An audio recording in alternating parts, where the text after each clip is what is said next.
This podcast may contain adult themes and triggering topics. Please be kind to yourself if you get triggered by what we discuss. Also, this isn't a substitute for therapy or counseling.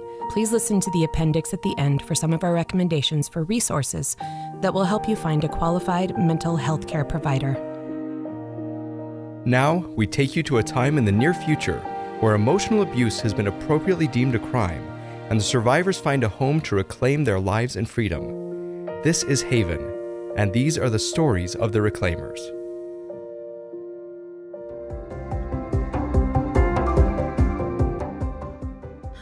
Wait, we've talked about this term before. I'd like to go through it again, if that's all right. What is triangulation? It's when a predator uses two people against each other. Oh, right, like in the case of your abuser's sister. Yes, exactly like that. So what's the difference between a flying monkey and someone who's being used in triangulation? Flying monkeys are active. They do things because they believe they're right and in the best interest of all involved. Those involved in triangulation may not even know they're being used.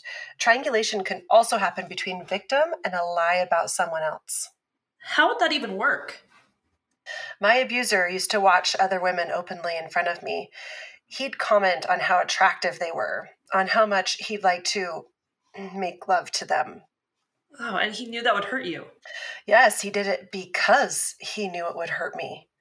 That's disgusting. It was a red flag. Oh, I was hoping we'd get into this tonight. Red flags. Yes. So that red flag was your partner doing something that would hurt you. No, even the most healthy partners do things that hurt one another. It's that my abuser knew it hurt me, and he did it anyway.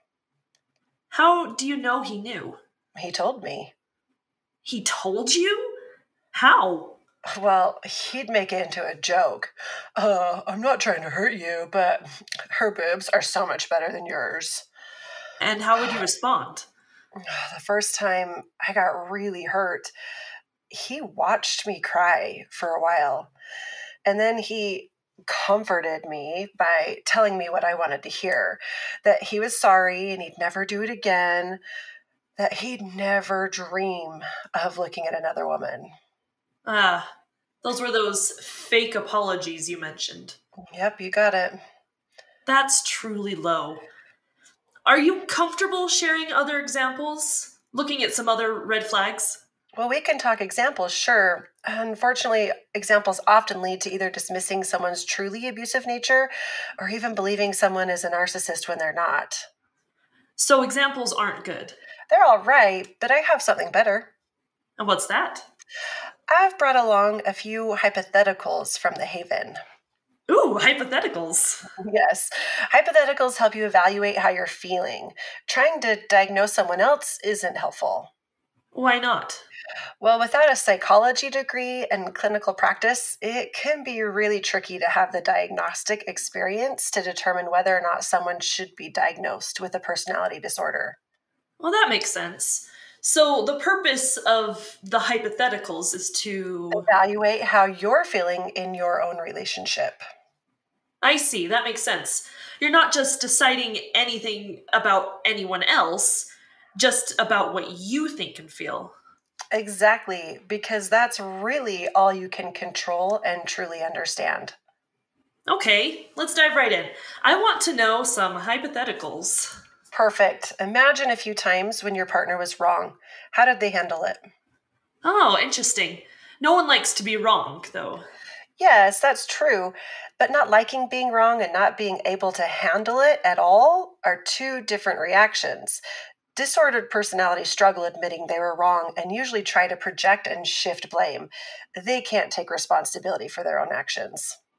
Great. Next. Can you imagine a time when you set a boundary? How did they react? That makes sense. Coercive control seems to be about violating boundaries. Yes. Can you imagine a time when you talked about your future? What did they do? How did they react?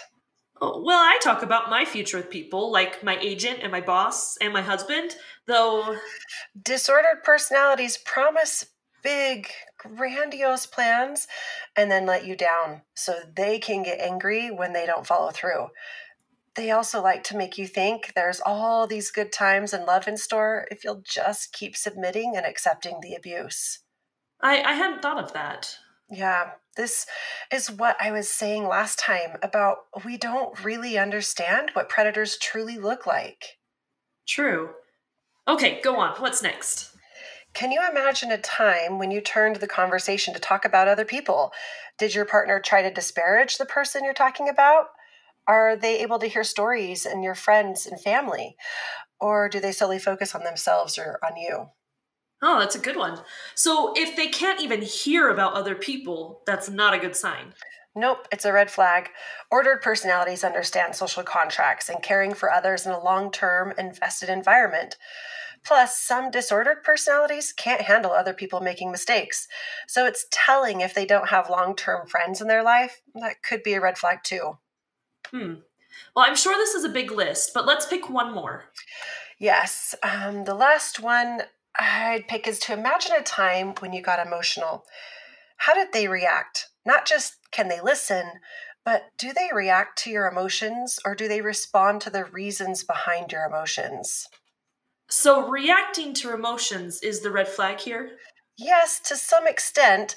We all struggle when someone we love is upset, particularly when they're upset with us. But if conversation about emotions leads to productive new understanding, that's a good thing. If it doesn't, it could be a red flag.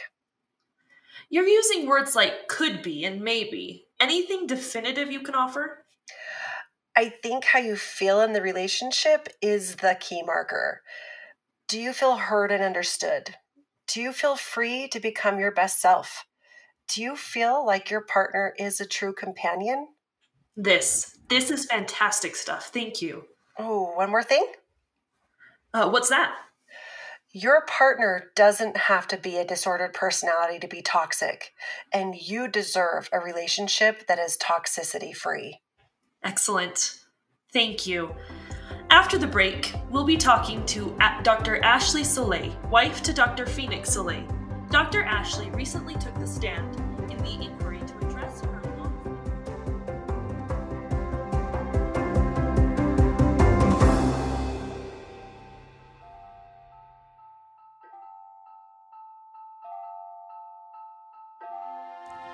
Hey, it's Percy and Feeney here. What you've just heard is a work of fiction, but we know that many listeners are living in a world of pain that isn't fictional at all. At the end of every episode, we're going to include an appendix of sorts. Some things we hope will serve those who live with the reality of fear and pain every day. First, we want to let you know about our website, www.empowering.tools, where we keep an ongoing list of books, websites, hotlines, and many other resources for victims and survivors of toxic relationships. Second, we love to hear from you. If you'd like to share your story with us or let us know how the episode impacted you, we'd love for you to reach out.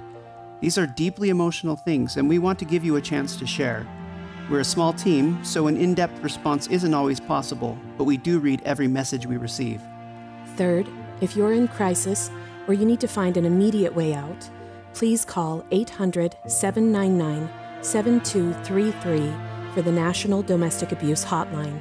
If your abuser is a parent or a non-romantic relationship, there are other resources we've listed on the website that are just for you. A reminder, emotional violence is still violence. You don't need to have bruises on your body to deserve help, and it's okay to feel what you're feeling when you call. Fourth, be safe. For some, getting out will take planning and time. If you know you need help, do what you need in order to safely get away.